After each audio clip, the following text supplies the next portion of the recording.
I am a guitarist, and look, I can prove it. And I don't actually own a Fender, but if I did, I would either be selling it, stopping playing it, or if I was a guitarist who was looking to buy a guitar, I would not be shopping for Fender products. A bit of background, you've all seen this guitar shape. It's the Stratocaster shape. Now, in 2009, that was declared to be in the public domain in the United States, which is obviously where Fender are based. However, in the last few weeks, I think in late March, a case was brought by Fender to a Chinese company regarding copyright of the Stratocaster shape.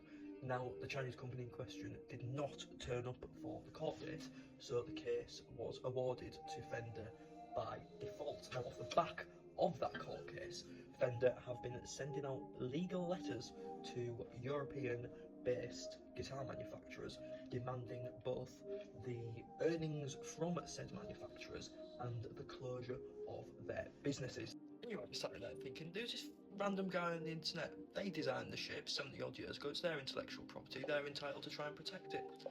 Well, this is a guitar shape that it's called a dreadnought, it's a little bit smaller, this is a mini dreadnought, but this was designed by a company called Martin. These people here, Martin, there you go. Now, Martin designed the dreadnought. Do you think Fender make dreadnought guitars?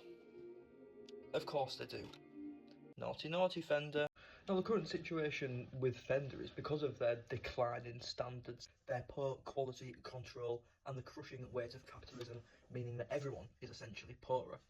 Fender sales are down, and the conclusion from the venture capitalist owned business was not to try and improve standards, not to try and raise quality. Instead, it was to use the courts and various legal loopholes and manoeuvres and tricks to try and create a monopoly in the business and completely control the marketplace where they could by using shady tactics and just general evilness. That's how it's true. But they'll still feed the cattle with meaningless collabs, terrible colourways, and just general variations. So but who am I? More importantly, many people with influence and who've worked with Fender in the past are now boycotting those products and are deciding to either not advertise for Fender, not play their products, or once their contracts of sponsorship have come to an end, to not renew them.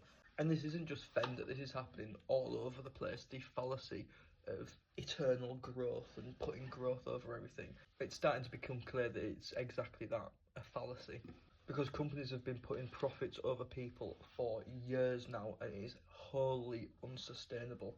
And this only ends when we stop putting the money in the pockets of these companies and use our ever dwindling disposable income in more socially conscious ways. Fuck Fender.